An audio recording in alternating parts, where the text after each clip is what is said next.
de Bienne. Un studio plutôt inhabituel a ouvert ses portes. Là, les utilisateurs prennent eux-mêmes les clichés.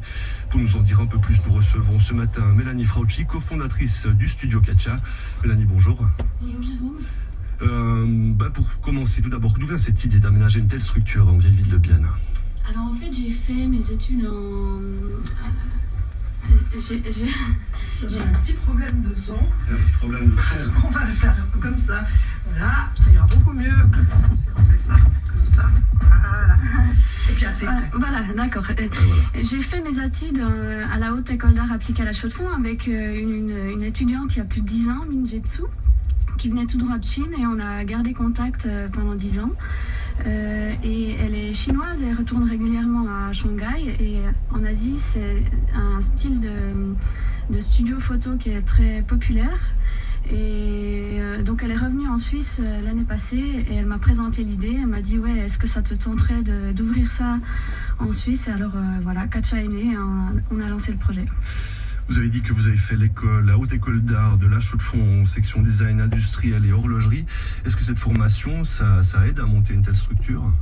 Oui, bien sûr, parce qu'on a acquis beaucoup de compétences ensuite pendant nos années de travail en agence de design, autant au niveau graphisme que communication, marketing et créativité surtout. Voilà. Ce studio, ça fonctionne comment si quelqu'un vient chez vous? Alors les gens prennent rendez-vous soit par téléphone ou par mail, bientôt online sur le site web qu'on construit nous-mêmes également.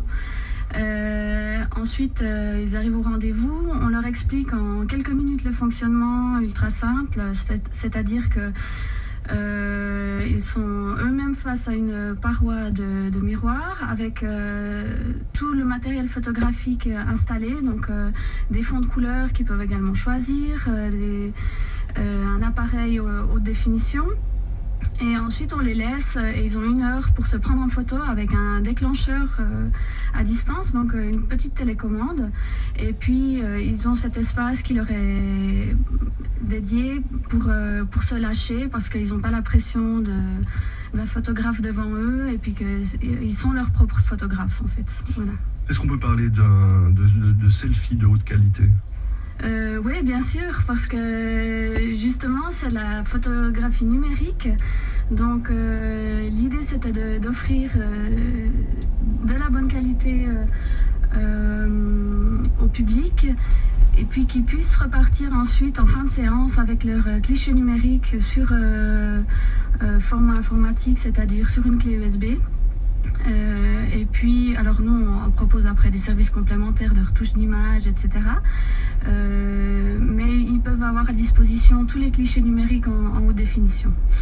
Le fait qu'il n'y ait pas de photographe durant la prise de clichés, est-ce que ça change un peu l'attitude des gens quand ils viennent faire des photos? Oui, alors ils sont un peu déstabilisés les 5 premières minutes parce qu'ils ne savent pas trop quoi faire, comment se mettre, mais après ils se lâchent complètement, et puis ils n'ont pas la pression d'avoir quelqu'un en face d'eux, souvent qu'ils ne connaissent pas, et on offre toute une série de déguisements, d'accessoires pour se marrer, et puis en général les gens ils sont vraiment, c'est les fous rires rassurés.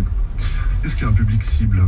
Oui, alors on a vraiment, on cible vraiment un peu tout le monde, puisque ça peut autant être pour les anniversaires, les enterrements de vie de garçons, de jeunes filles, les couples qui vont se marier, les familles, ou les personnes seules, ou bien alors les petites PME qui n'ont pas forcément les moyens de se payer un photographe, alors ils se débrouillent un peu eux-mêmes.